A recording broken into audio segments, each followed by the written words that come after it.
The day of my mother's funeral, the sky was calm and clear. Just when I thought it was a perfect day to send her off, I ran into a homewrecker. But this time, it'll be okay. I'm learning too. It won't go like last time. Just you watch. My name is Emily. 30 years old. After my father passed away when I was young, it's just been my mother and me.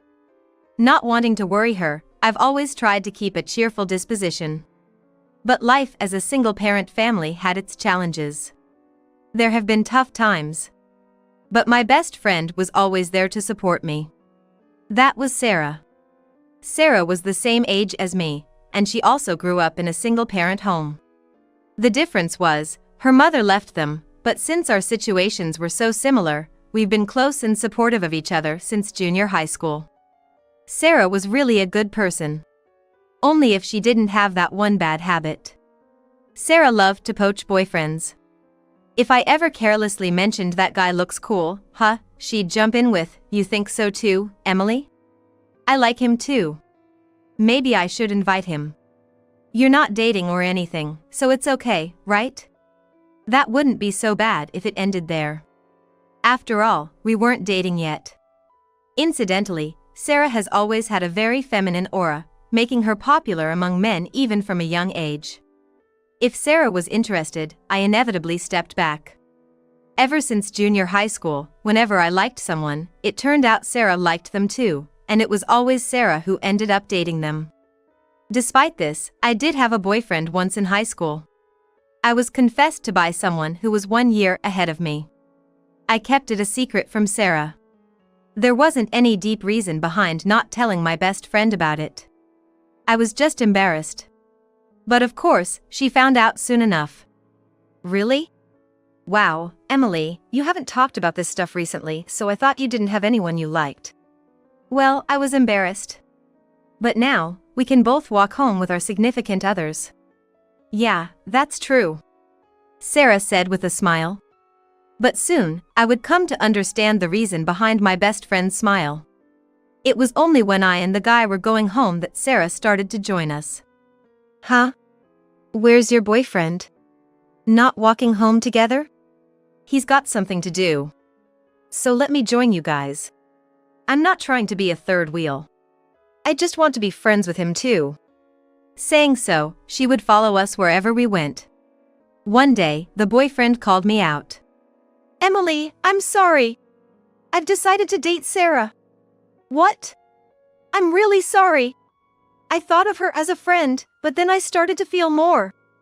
And Sarah said to me, Emily, I'm sorry. I just can't help it, I really like him. If only you could forgive me, we could be happy, she pleaded with a face like she was about to cry. Though shocked, if the two of them liked each other, then I was just in the way. So, with tears, I said I understand and forgave them. After that, Sarah was the only one who acted normal towards me. I tried to act normally as well.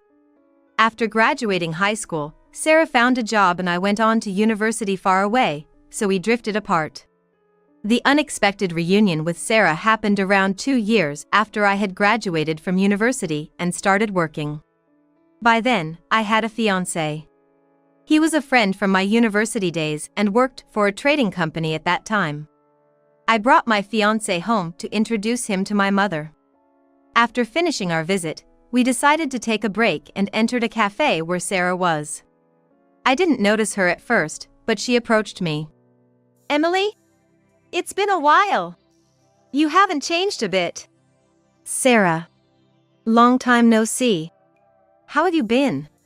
You never contacted me after going to university. I was so lonely. Sorry, I've been pretty busy since university. I see, well, can't be helped. And who is this? Oh, let me introduce him. This is my fiancé. We came to visit my mom today. You're getting married? Isn't that a bit soon, considering you've just started working? Yeah, but we've been dating since university, and I can continue working even after marriage, so we thought why not do it now? While saying so, Sarah scrutinized my fiancé as if appraising him. She had become much more feminine than in high school. She seemed to know exactly how to present herself to look her best. She asked my fiancé, looking up at him, "What kind of work do you do?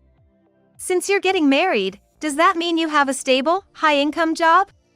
"Just sales, but the company is listed and is quite well known," my fiancé said, handing out his business card. "Oh, please don't be so modest.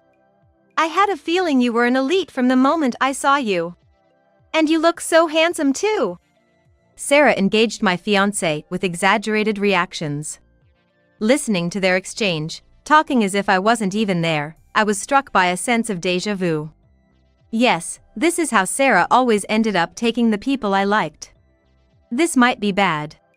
So, I said, "Well, we should probably head back," urging my fiancé to leave. "Yeah, that's right," he agreed, and we started to prepare to leave. "Already? That's too bad. Sarah said such a thing. Make sure to invite me to your wedding," she added, which made me think my worries had been for nothing. However, a few days later, my house's doorbell rang.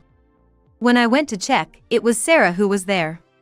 It seemed she had contacted my mother to get my address.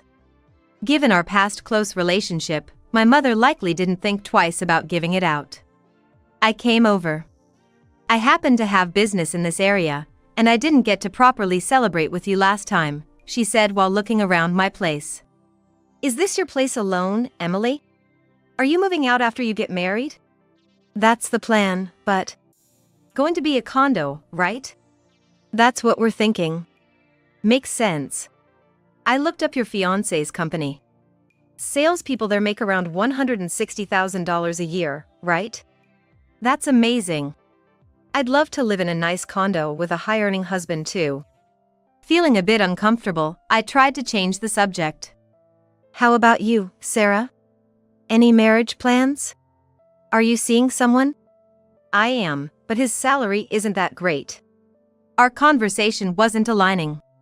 I hadn't asked about salary at all. "But you're lucky, Emily. Your fiancé makes $160,000 a year, and you'll have an easy life after marriage." "What?" I wasn't specifically looking for a partner based on their income or anything like that. But then, by chance, my fiancé got in touch, and we ended up deciding to have a meal together, all three of us. How did it even come to this? Looking back, Sarah always had a knack for steering situations in her favor. By the time I realized what was happening, it was too late. As it had always been, Sarah didn't let go of what she aimed for. Especially if it belonged to her best friend. Months later, my fiancé suddenly told me, "Emily, I'm sorry. I can't marry you." "What? What do you mean?" "I'm really sorry. I don't want to say this, but I'm going to marry Sarah." "What? Why? When did you two even start?" "Remember when Sarah came over and we had dinner together? She wanted to exchange contacts to plan a surprise for you at our wedding. After meeting up several times to discuss it, one night, after getting drunk, we ended up at a hotel. I'm really sorry." "Isn't this just a mistake? You don't love me anymore?" "I'm sorry, I do love you, Emily. But Sarah is pregnant with my child." "What?" I felt the blood drain from my face. "I truly feel sorry for you. We've been preparing for the wedding and all. Of course, I'll cover the cancellation fees." I was foolish.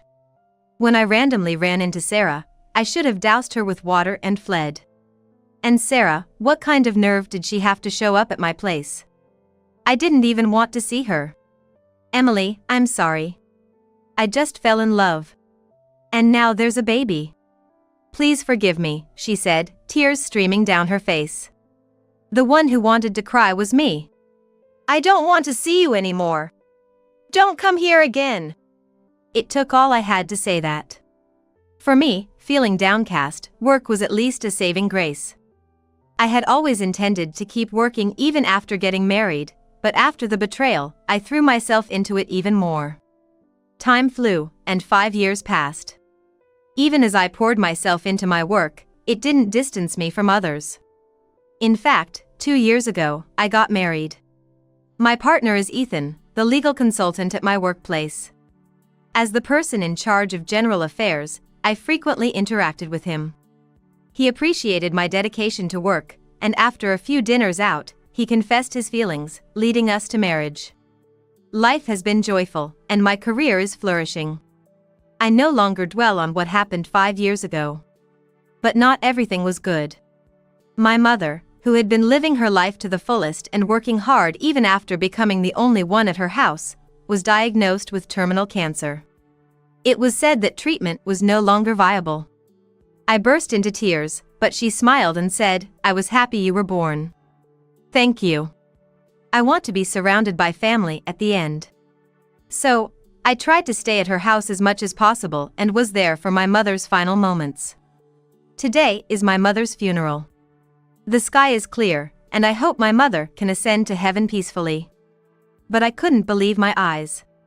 Sarah was among the attendees. "Why are you here?" "Because your mom passed away, right? I used to be taken care of by her too, so I thought I should come to say my final goodbye," she said with a bright smile. Then, I saw a glint in her eye. It was directed at the man beside me, my husband. Did she know something and come to the funeral? With a clear purpose? "Oh? Is this your husband? Emily, did you get married?" "Yes, after that." "How have you been doing with your husband?" "We're getting a divorce." "What? But what about the child? If it was born after that, it should be around 4 years old." "What? Oh, there was no baby. It seems I was just convinced I was pregnant." "What?" "It was hard for me too at that time. Because I thought I was pregnant. Anyway, that's all in the past. So now I'm single," she said while staring at my husband. "What does your husband do?" Here we go again. It seems there are women in the world with a habit of poaching. However, trying to poach from the same person twice is something only a person like her would do. Moreover, this time it's not a fiancé. It's a spouse. But I'm not foolish anymore. I'll stand my ground. "My husband is a lawyer," I replied. Hearing lawyer, Sarah couldn't help but be interested. "Wow. A lawyer means a high income, right? That's nice."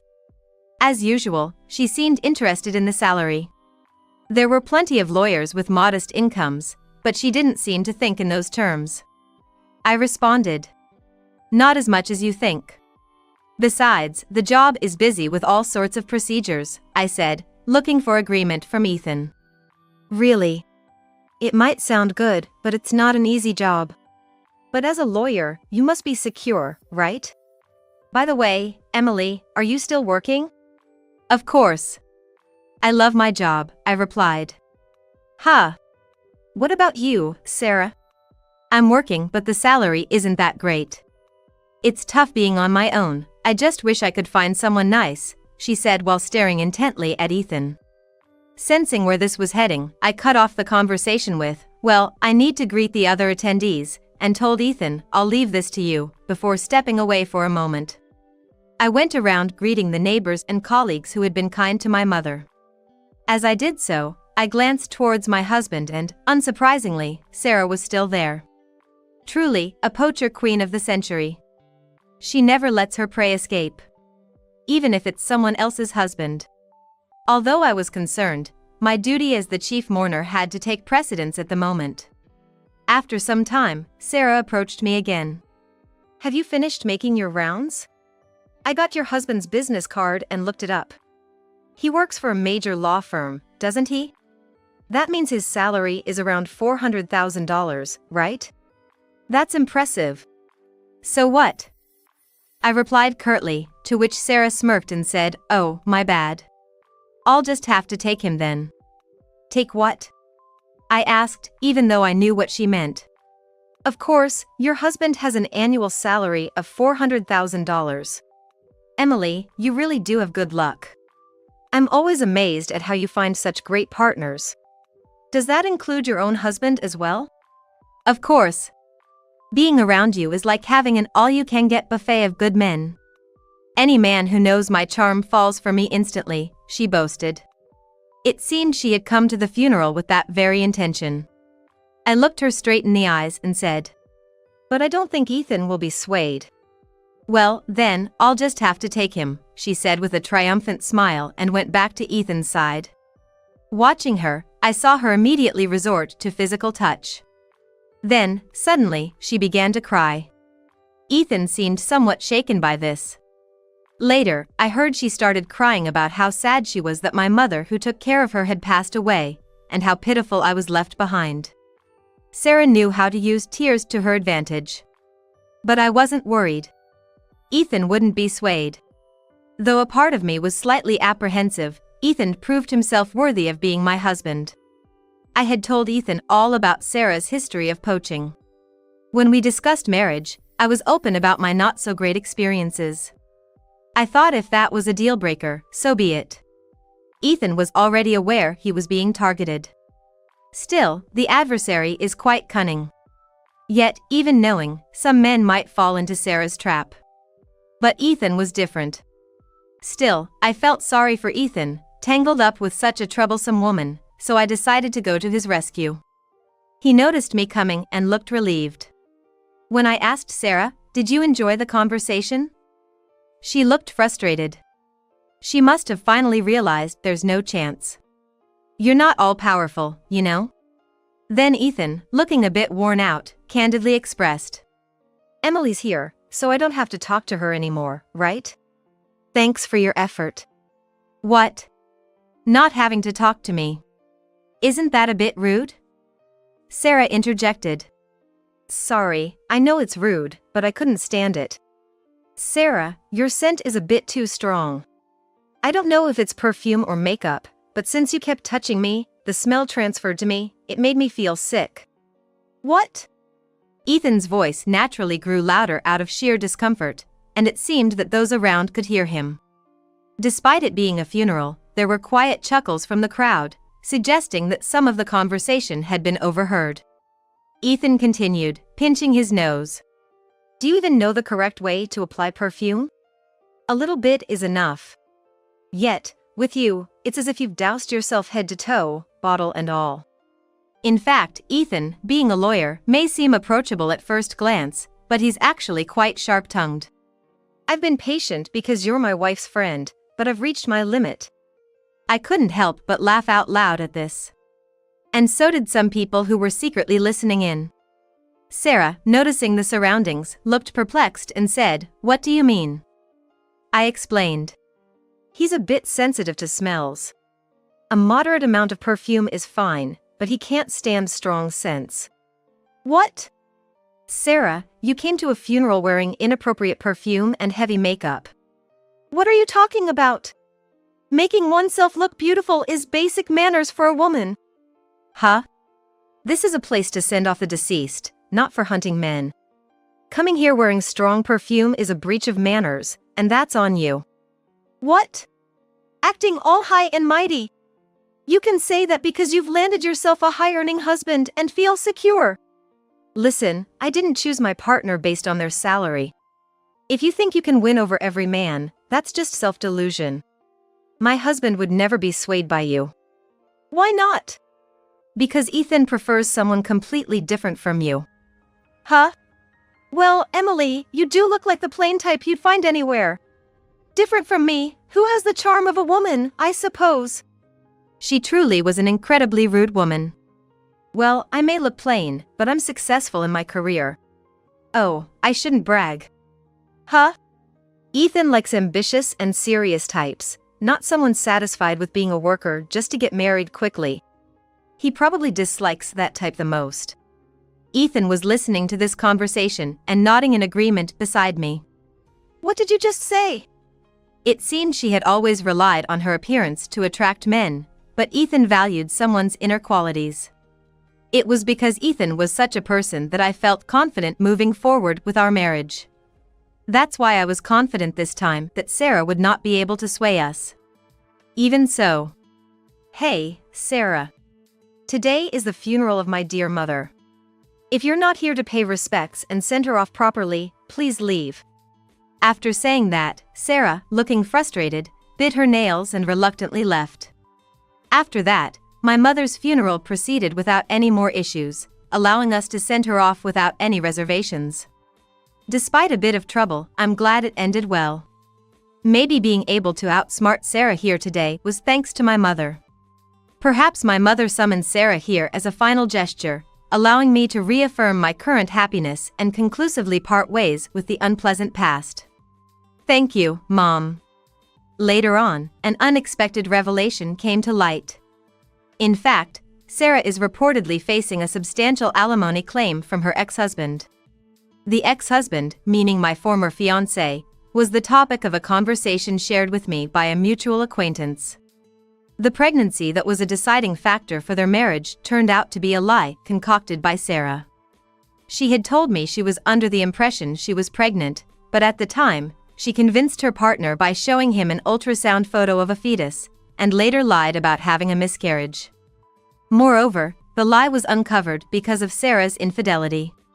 Initially in their marriage, since Sarah was supposedly pregnant, her ex-husband was concerned about her health and refrained from traveling or going on long trips. He was a kind person, after all. However, this was unexpected for Sarah. Bored, Sarah began having affairs with other people. Furthermore, Sarah pretended to have miscarried and used this as an excuse to indulge in a shopping spree with her ex-husband's credit card, purchasing luxury brands to alleviate her grief. Her ex-husband initially took a lenient view, thinking if she had miscarried, it couldn't be helped. However, all of that turned out to be a lie by Sarah, who even went as far as buying luxury items for her affair partner. Doubting Sarah's extravagant spending, her ex-husband began to suspect something was amiss, and he installed cameras and managed to obtain evidence of her infidelity. Conversations between Sarah and her affair partner revealed the pregnancy was a lie, deeply hurting her ex-husband. He was suing her for a significant amount in alimony. Sarah, burdened with the need to settle the alimony, looked for someone who could lavish her with gifts, setting her sights on Ethan. Unfortunately for her, Ethan loved me for my dedication to my work, showing no interest in someone consumed by greed like Sarah. Ultimately, Sarah faced a hefty alimony demand, leading to divorce. She now lives modestly, juggling jobs by day and club work by night, struggling with debt. Having once enjoyed buying luxury brands and having fun with her affair partners, it seems like her past actions have finally caught up to her. That is a lonely end for a woman who always wanted more. Hopefully, she'll find a wealthy partner eventually. Meanwhile, I continue to enjoy my work. My husband supports me in my endeavors, even making delicious meals and helping with household chores from time to time, allowing us to enjoy a harmonious marriage. It seems a stork is on its way to us too. But even after giving birth, I plan to continue working. I'm sure my husband will be there to support me. And then, finally, Bob said the worst possible thing. From next month, clear out your room. When my mother gets discharged from the hospital, I'm gonna bring her straight to this house. Living together might make household chores easier, but I'll have to face my mother-in-law and endure her snide comments every single day. I was utterly devastated. I understand. He seems hell-bent on making this happen with his mother. Rather than arguing with him, it's better to discreetly take measures. I've learned that from years of experience. Bob left, not suspecting a thing, and seemed quite pleased. Everything's going according to my plan. It's so simple it's laughable. A few hours later, after tidying up and taking a break, my phone rang loudly. It was a frantic call from Bob. Hey, what the heck? The house is empty. I am Catherine Rose, a 45-year-old working mother and hold a managerial position at a publishing company. I have a husband and 2 kids. A typical American family. When I got married, the idea of balancing work and family was just beginning to gain traction. It was an era when it was common for women to marry and become homemakers. Bob had allowed me to work. In return, I've given my all to both my job and household chores. After having kids, I've been fully committed to raising them as well. But lately, I've been feeling overwhelmed. My mother-in-law, Mary, who was initially against me working, has started to complain recently. When are you gonna stop this job nonsense? Leaving your husband like that, you're such a terrible wife. Back in our day, the job came second, our main duty was to dedicate ourselves to our homes. I've been working hard in both my career and home, raising the kids and managing household chores. I always thought of it as repaying the kindness Bob showed by supporting my career.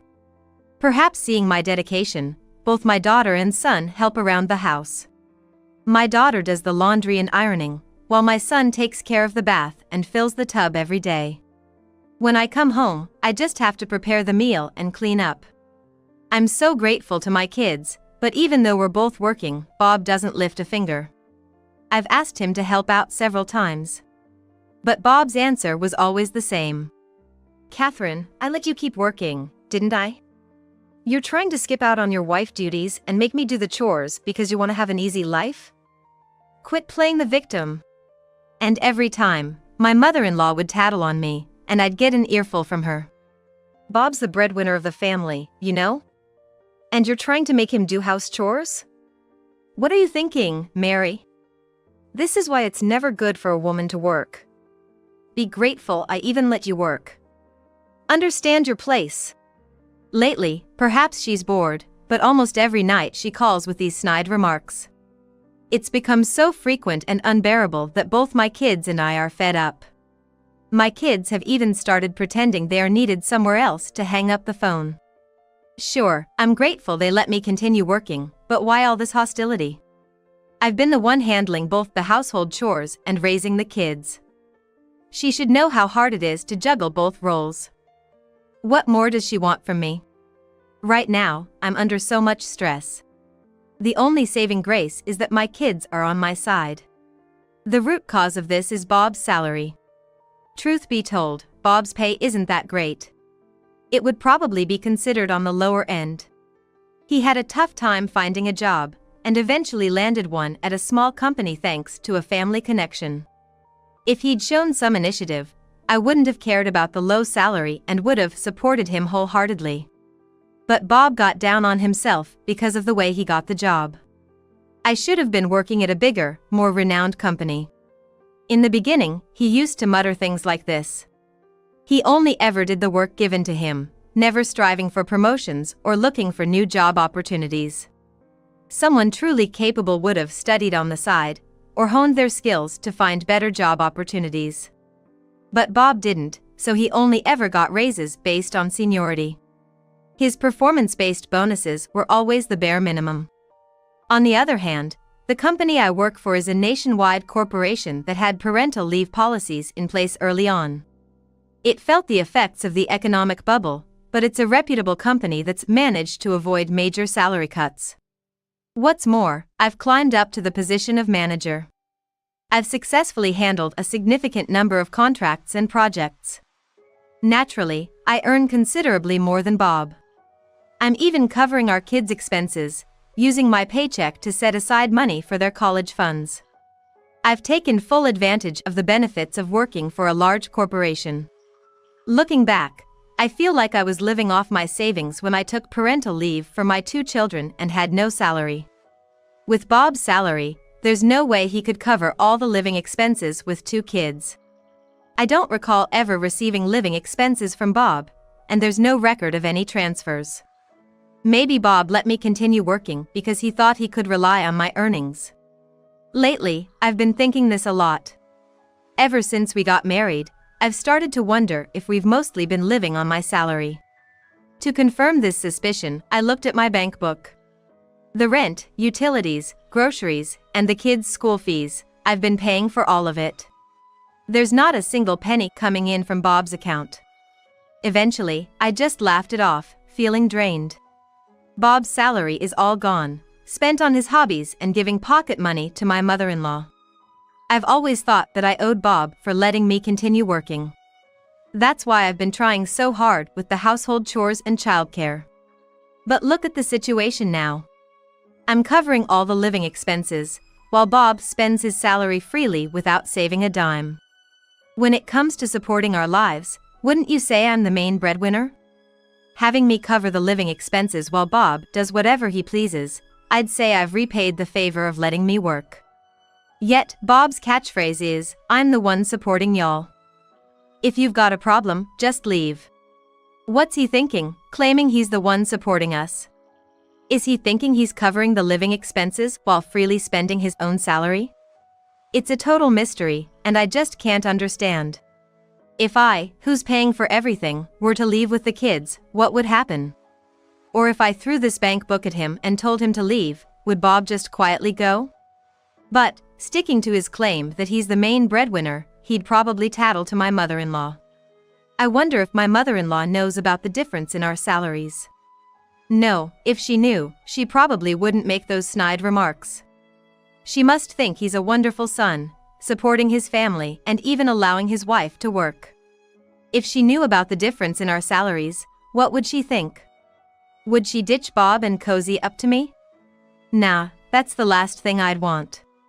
If Bob and I were to part ways, I wonder what would become of him and my mother-in-law. What would they do? Tired of the snide remarks from my mother-in-law, I often find myself pondering these thoughts. Meanwhile, my mother-in-law had an accident at her home and hurt her foot. It seems she's gonna need hospitalization and physical therapy for a while. My father-in-law passed away before Bob and I got married, so my mother-in-law has been living alone. So either Bob or I have to take care of my mother-in-law. Are you really gonna leave me all by myself when I'm in such a state? Come to the hospital ASAP. My foot hurts so bad I can't move, and I've got a ton of things I need done. I quickly received a call from the hospitalized my mother-in-law. The moment I answered, she started with her demands, wanting this and that. I was at work, and whenever I tried to mention it, my mother-in-law would just lash out. I'm swamped with work, so I decided to let Bob handle her. Honestly, getting criticized by my mother-in-law for working is a huge stressor. Right now, it's best if Bob visits the hospital to cheer up my mother-in-law. When I asked Bob to care for my mother-in-law, he immediately began to complain. "Hey, Catherine, why aren't you looking after Mom? I'm working too, you know." Despite being his mother, he just tosses all the caregiving responsibilities to his wife. Wouldn't one think to at least visit her once or twice on their own? Holding back my frustration, I replied, "I have work too, Bob. Plus, all the chores at home. If you'd help around the house, maybe I could visit her. More importantly, I think your mom would be happier if it was you who came to care for her." This is true. Though some may vent their stress by snapping at their daughter-in-law, when one is immobile, it's better to think and talk positively. So, I kept finding reasons to avoid caring for my mother-in-law. Instead, I would neatly wash and fold my mother-in-law's laundry and pack it in a bag. If my mother-in-law asked for something specific, I'd buy it after checking the name of the products she requested. Even if Bob took credit for those things and I got the blame, I didn't mind. I just didn't want to hear my mother-in-law's snide remarks. Thankfully, it seems my judgment was right. My mother-in-law greets Bob with a big smile every day. Apparently, for a mother like my mother-in-law, nothing beats the joy of being cherished by her son. Having her beloved son around must feel much better than dealing with a daughter-in-law she'd want to make sarcastic comments about. Every day, it seems like she waits for Bob to come home from work. She must be really focused on chatting with Bob. She even hands Bob a shopping list note, and she hasn't called me since the first time she was admitted to the hospital. Seeing my mother-in-law's smiling, Bob probably feels he's being a good son. Even after he gets home, he's in a good mood. At night, when Bob returns, he simply hands me the laundry and shopping notes without any complaints.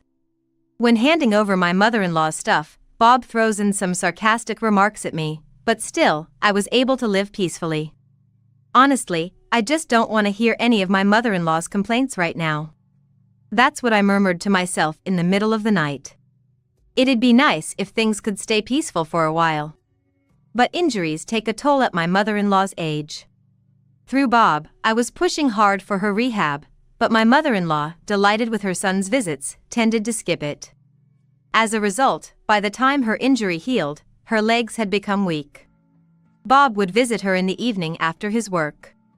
Yet, my mother-in-law would skip her daytime rehab, just waiting in her room for Bob's visit.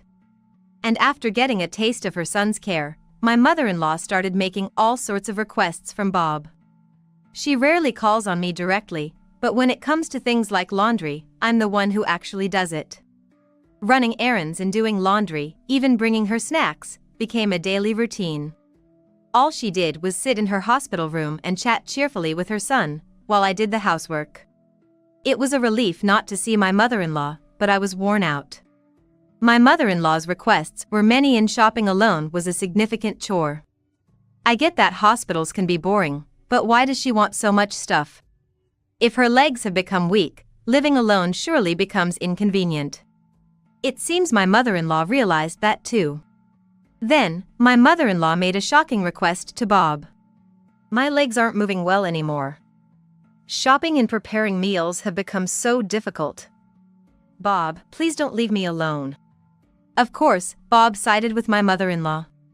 Right, maybe we should live together. It might be easier for Catherine to take care of you. The two of them were moving in the direction of living together without consulting me. And then, Bob broke the worst news to me. I'm gonna be living with my mother starting next month. Clear out your room.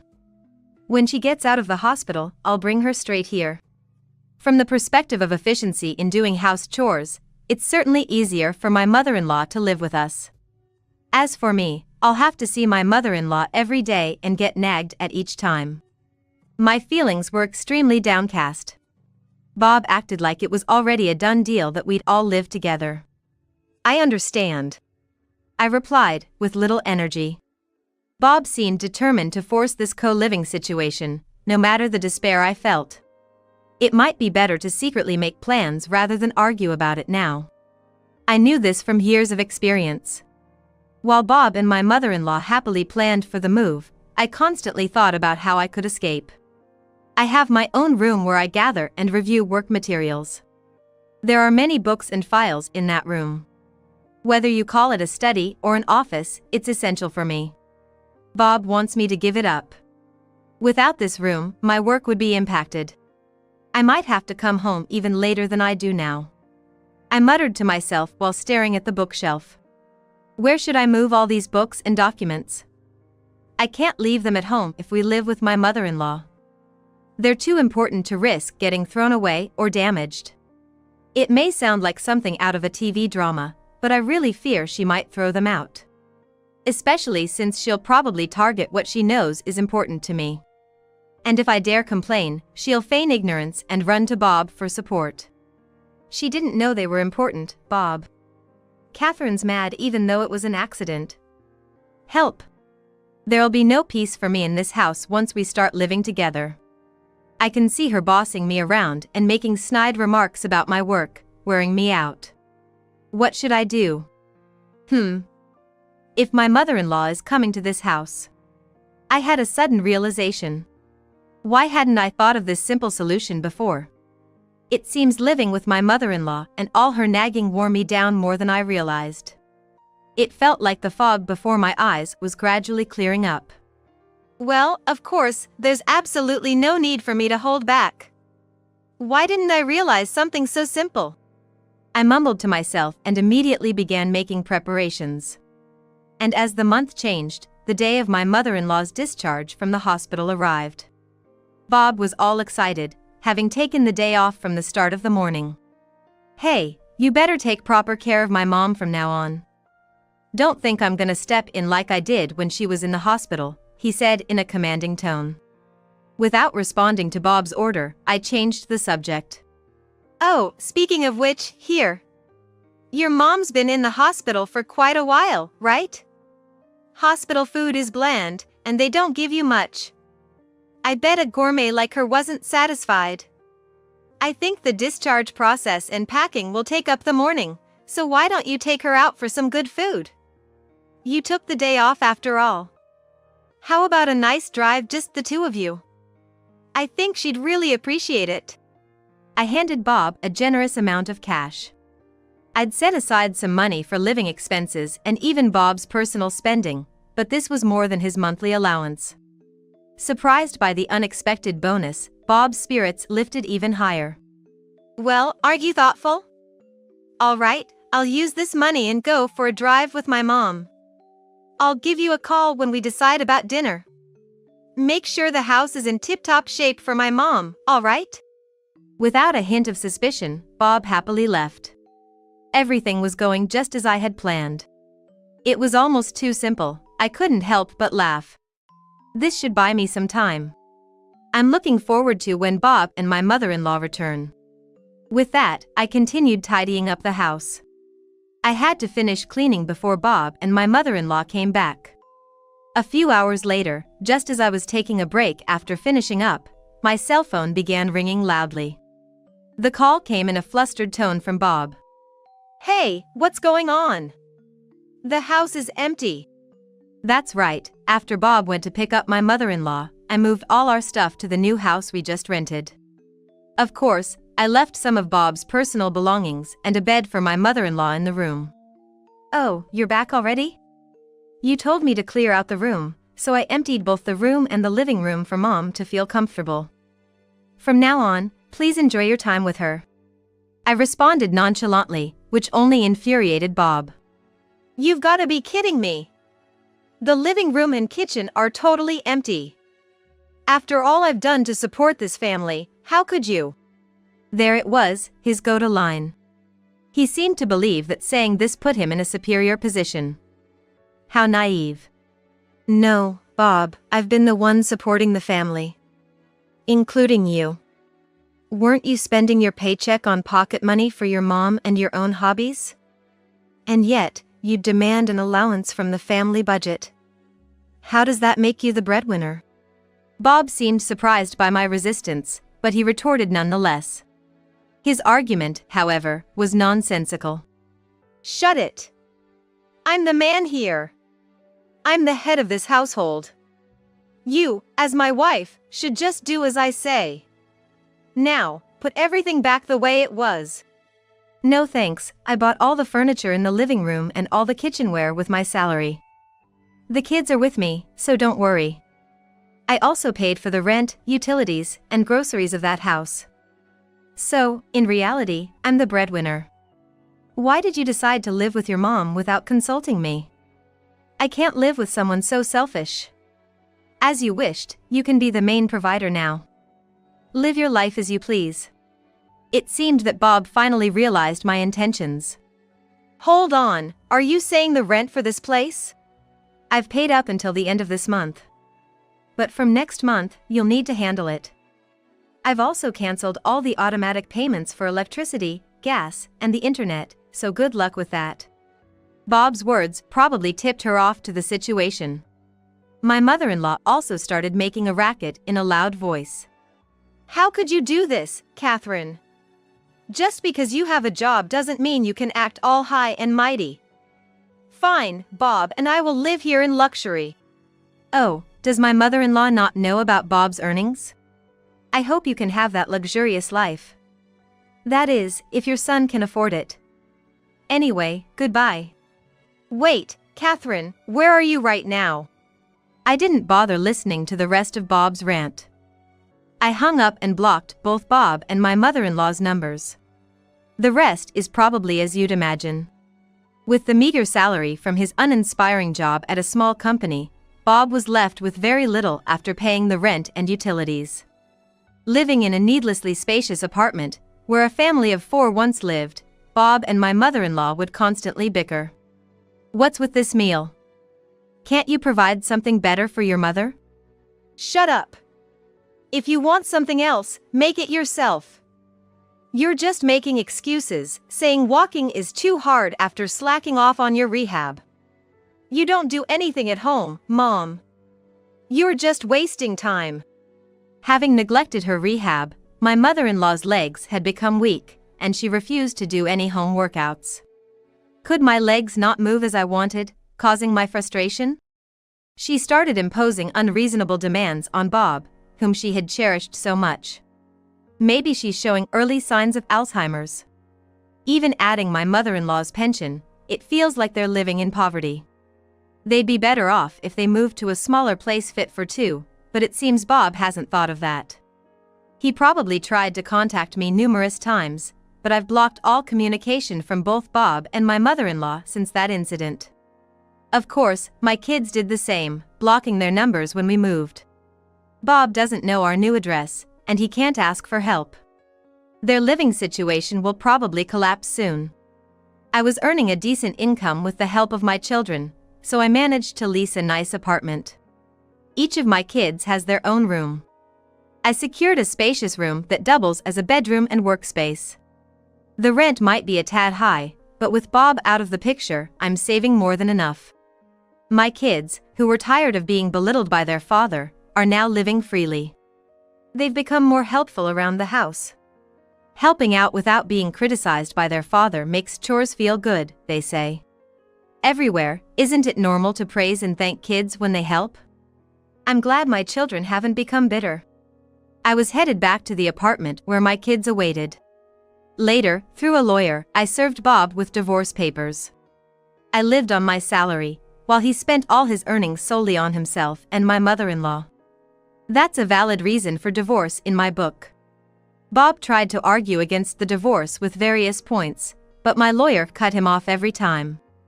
The fact he claimed to be the breadwinner but didn't contribute was labeled as verbal abuse and clear financial abuse. If it went to court, Bob wouldn't stand a chance.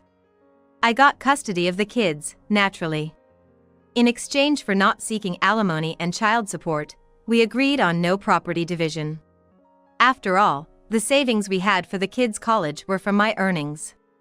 I couldn't let Bob and my mother-in-law take that. The car was in my name, and our house was rented. I'm grateful we didn't buy a house. Now, I can focus on my job without complaints. I want to support my kids in whatever they want to do. With the money saved for college and my future earnings, I should be able to cover their tuition. All right, I'm gonna work hard today. We can divorce if you want, but let me live with our son. After berating me extensively, John looked satisfied as he took a deep breath.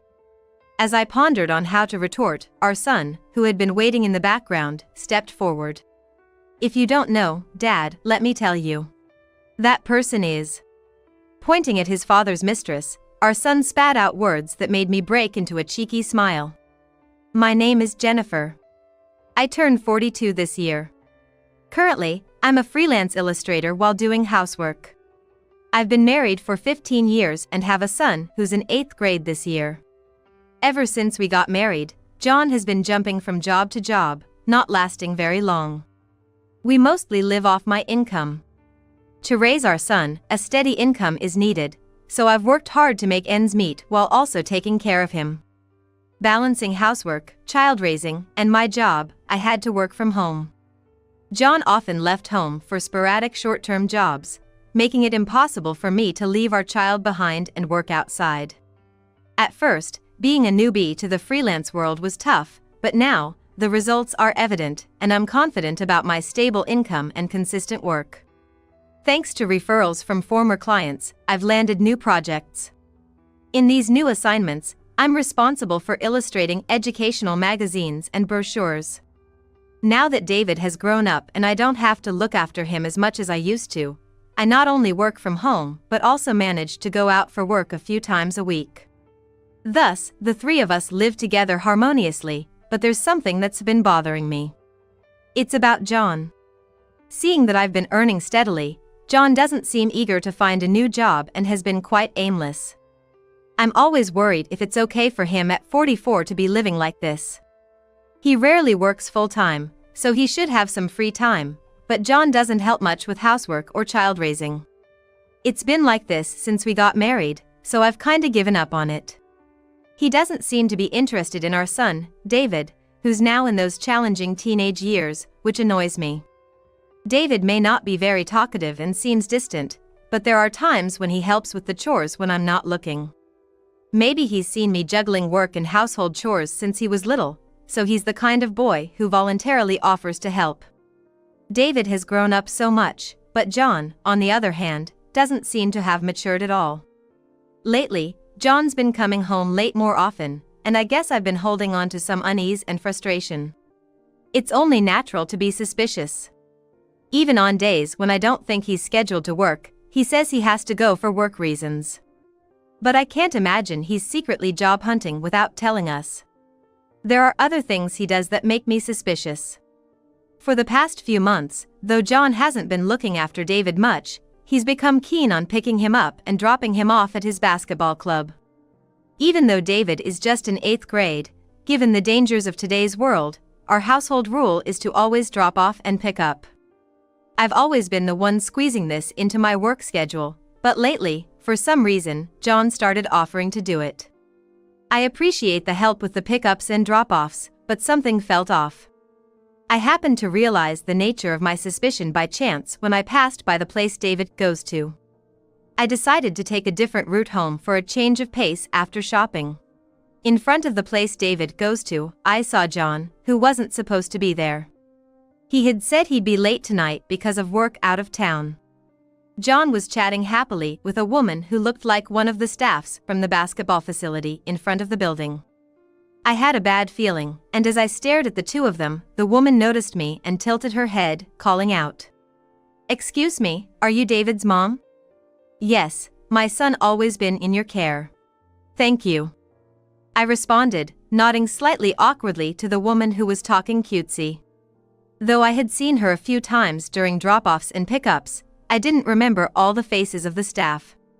I was wondering which duties she does here. Ignoring my husband who looked rigid and tense, I made small talk with her. The woman introduced herself as Jessica. Isn't it usual to introduce herself with not only name, but also what she's in charge of my child in such situations? Noticing my puzzled expression, my husband seemed to hurry to end their conversation. On the way home, we didn't speak, and it felt like he was purposely avoiding me. Even though he seemed to enjoy talking to Jessica so much, while walking beside me, he was deliberately looking down, avoiding eye contact. I could tell something was up. His late returns recently and his eagerness to do the drop-offs and pickups, combined with his strange behavior after being spotted, made me believe that woman, Jessica, had something to do with it. Is he having an affair with that slightly younger woman? Somewhere in my heart, I knew. I had sensed the change. Ever since he started doing the drop-offs and pickups, he had become noticeably distant from me.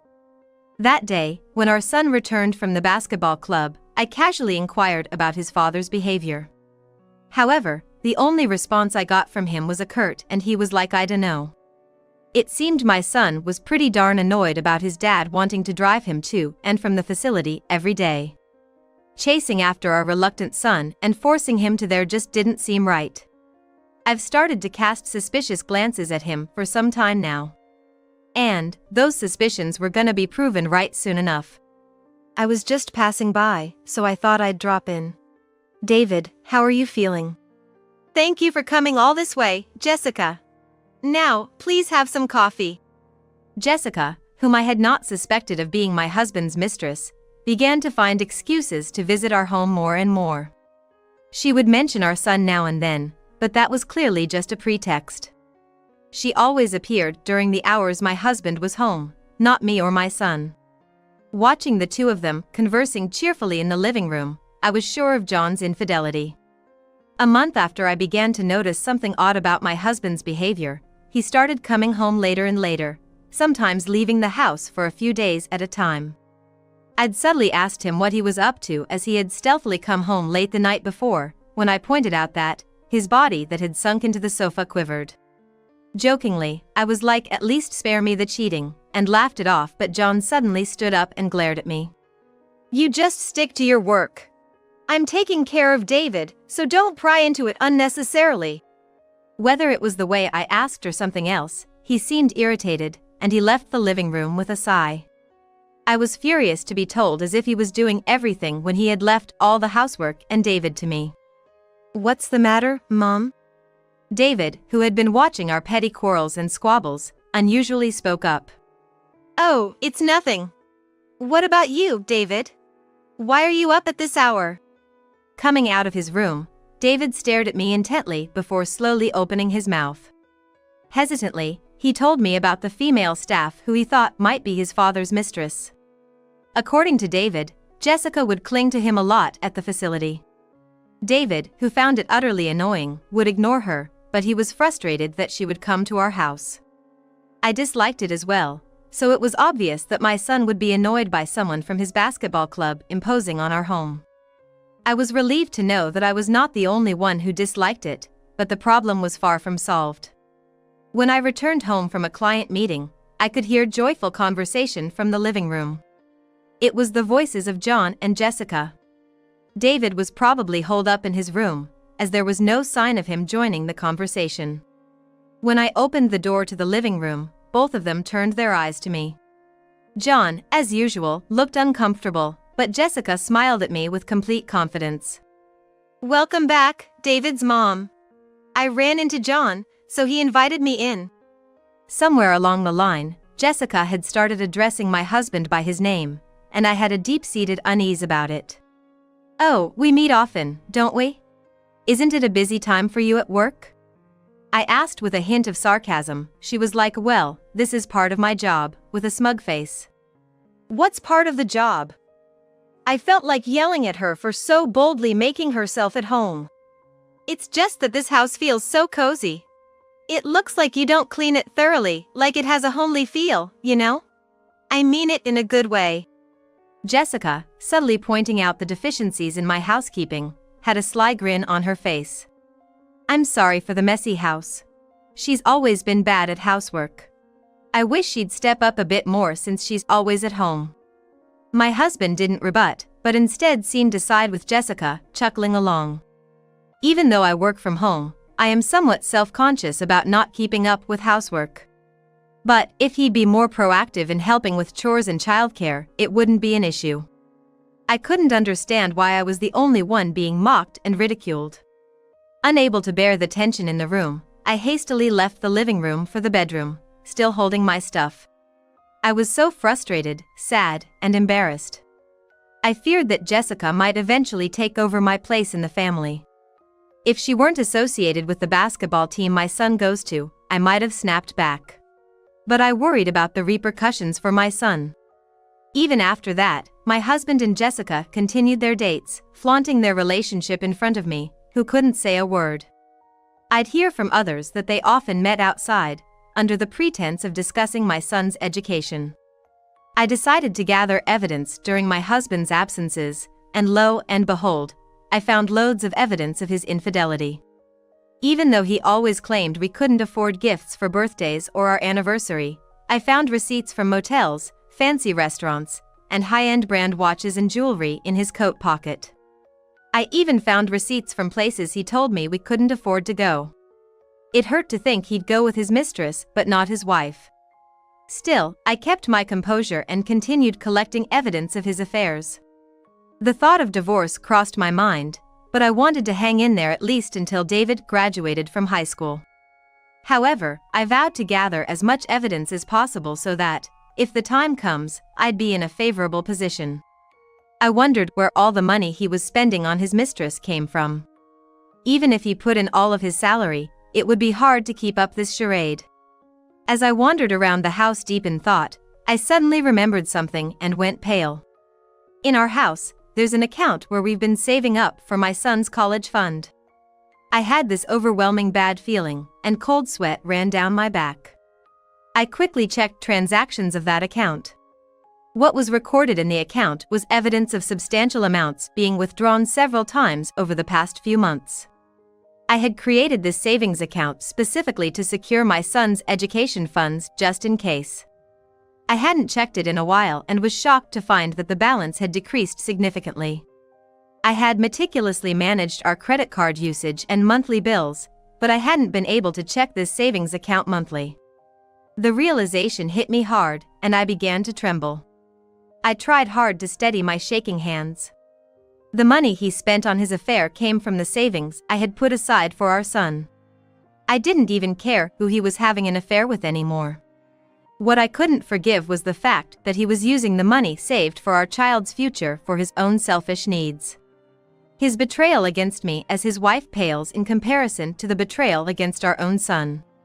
I swallowed my boiling anger and decided to continue acting like everything was normal. I didn't want our son, who who's at such an impressionable age, to catch on. I chose to keep all the problems and worries to myself, trying not to burden our son, who has been studying so hard. But the stress took a toll on me, and I started making small mistakes in my household chores and at work. At work, even Mrs. Smith, a client I had known for years, noticed my worn-out state. "Jennifer, you seem off lately. Don't overdo it at work. If there's anything bothering you, please let me know anytime." "Thank you, Mrs. Smith." I felt pathetic for making her worry, but her words did offer some comfort. While I was struggling, my husband seemed to be having a blast with his mistress, more than ever. Without my interference, he seemed more relaxed. Sooner or later, our son, David, would inevitably face the problems surrounding our family. David noticed my downtrodden demeanor and silently approached to help fold the laundry. "I kinda know what's going on." "Huh?" He was like, "Do whatever you wanna do, Mom. You don't have to worry about me." He took the folded laundry to the dresser. He's not much of a talker, but his thoughtful actions warmed my heart. And it made me even angrier at the traitor who touched the money I had saved for our precious son. There needed to be some sort of retribution for the traitor. First, I wondered if I should reach out to that person who told me they'd always be there to support me. I clenched my fists tightly and swore vengeance on my husband and his mistress. One evening, my husband suddenly informed me he'd be away for almost a week due to work. He claimed it was for a training program in another state, but I doubted that's the truth. The restaurant chain he's worked for only operated within our state and didn't have any locations or offices outside. When he took the job, the very same husband boasted that one of its perks was not having to relocate out of state. When my son and I heard this story, we responded, but deep down, we were both highly critical of John. My son casually said to my husband, "You know, I heard one of the staffs from my club gonna be off work for a week too. At this time of year? I don't know if she's going on a vacation, but that seems pretty unusual. I mean, it'd be tough to go on a week-long vacation unless you've got some cash." As we conversed in a nonchalant tone, my husband looked at us with a startled expression. Until then, he had been proudly talking about the intensity of the training he was going to attend, but he suddenly became silent and stared down. Glancing at him, I noticed he was anxiously looking at his smartphone.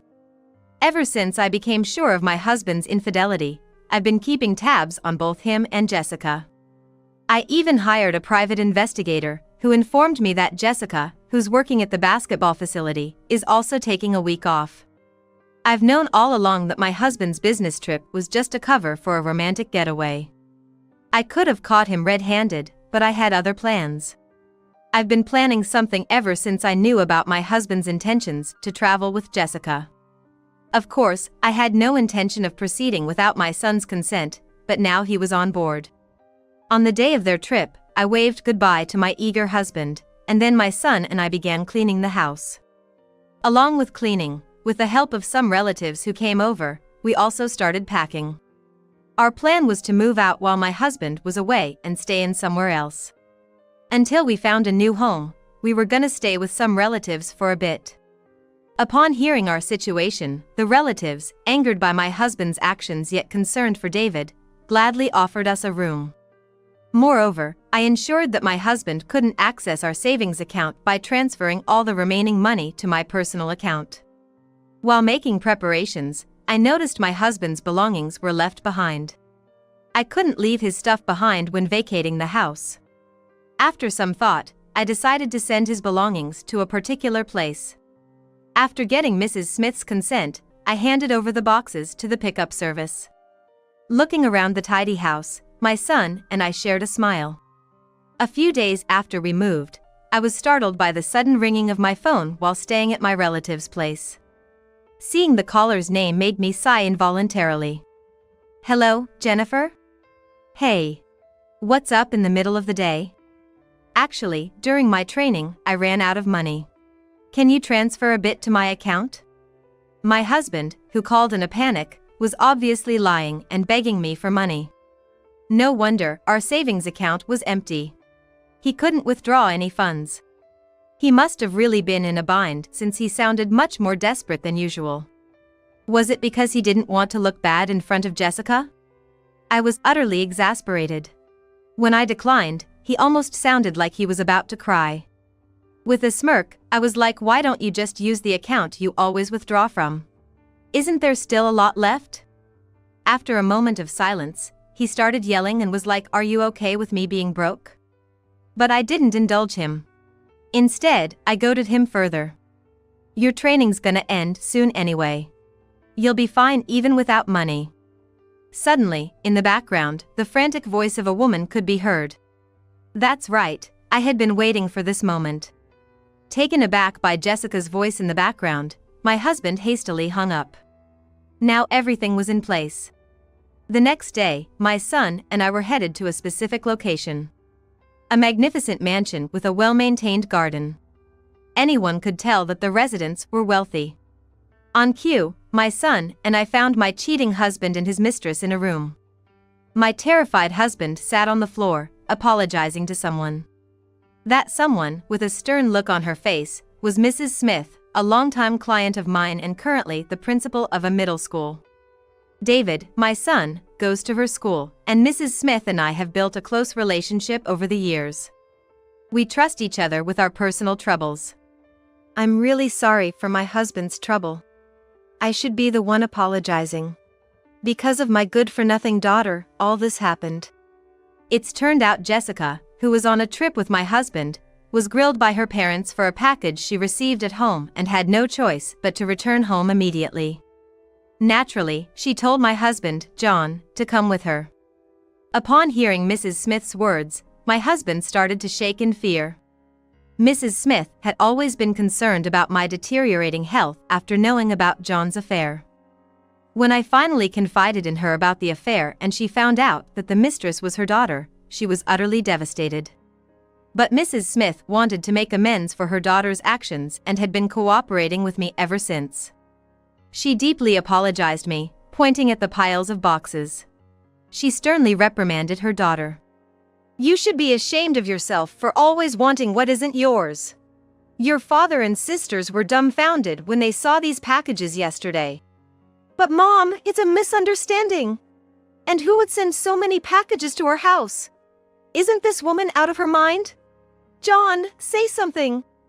Jessica said that, her voice shaking with tears, and tried to force John, who didn't say anything, to join her. However, I doubted John would come up with any decent excuse after I glared at him. Jessica, with a panicked look on her face, blurted out that she didn't know her mother worked with me. Jessica never wanted her strict mother to know about her affair with a married man. Mrs. Smith, being an educator, possesses a strict moral code and won't tolerate dishonest behavior. She probably wouldn't ever forgive her daughter's actions. However, I couldn't muster a shred of sympathy for Jessica. I'm gonna insist on apologize from you.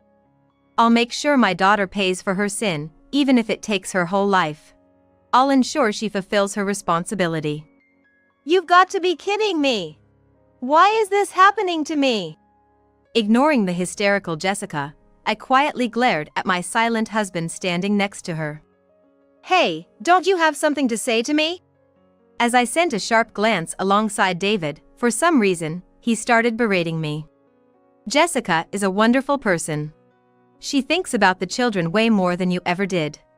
Jessica is domestic and doesn't act all high and mighty even though she earns more than me. You're a failure as a wife. Really? We can divorce if you want, but let me live with our son. I plan on raising him with Jessica. After vehemently berating me, my husband took a satisfying breath.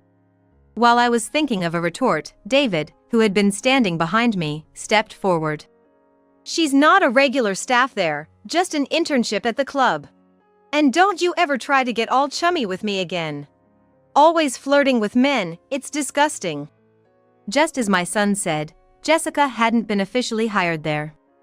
My husband always believed she was passionate and experienced in the industry involving students' education or activities, which was just laughable. Well, it seemed they both had their secrets. Looking at the stunned Jessica, I decided to give her a piece of advice before I go. Did you know that I pay for the rent, the living expenses, and even David's tuition fees? This man, John, has been working odd jobs for years. You think he's okay? Hey. That's. John, with a face drained of color, tries to interject, but it was already too late. Jessica was so shocked by the revelation that she collapsed on the spot, motionless. From what I could tell, John had been acting as if he had plenty of money to spare. He must have been hiding the fact that I was the breadwinner of the family to save face. In Jessica's eyes, I seemed like a lazy bum who neither worked nor took care of household chores properly. Mrs. Smith was left devastated, facing the harsh reality presented to her by my husband and Jessica. After David and I happily came home, it seemed John was kicked out of Mrs. Smith's house, looking defeated with Jessica and a load of stuffs. Months have flown by since the move. On Mrs. Smith's advice, I decided to leave my divorce process to a competent lawyer. Thanks to having a professional handle things, all the complicated procedures went smoothly, and I've been relieved. I heard that the savings I had set aside for David's education could also be added to the claim as a child support. As for Jessica, rumors spread quickly at the basketball club about her having an affair with a student's parent, and she seems to have been kicked out. Losing her job, Jessica sought help from her parents, but Mrs. Smith didn't seem willing to help. Cut off from all support from her family, I heard she's now lost and confused. Jessica, despising a man without money, spat out words of disdain and abandoned John. John, who has no stable income, keeps trying to reconcile in every way possible, but neither David nor I are gonna agree that. Mrs. Smith feels terribly guilty for her daughter ruining a family. I held the downcast principal's hand and was like, let's keep working together. I'm really grateful for the principal, thanks to whom I've got a new job. Work has been going smoothly, and life with just David and me is filled with hope. The job you do, Mom, is really amazing. You're the mom I'm proud of. Looking at a magazine featuring my illustrations, David smiled joyfully. Touched by David's casual words, I, who was working on my laptop, discreetly wiped a tear from my eye. I want to keep pursuing my career as an illustrator, but above all, I want to work even harder for my precious David.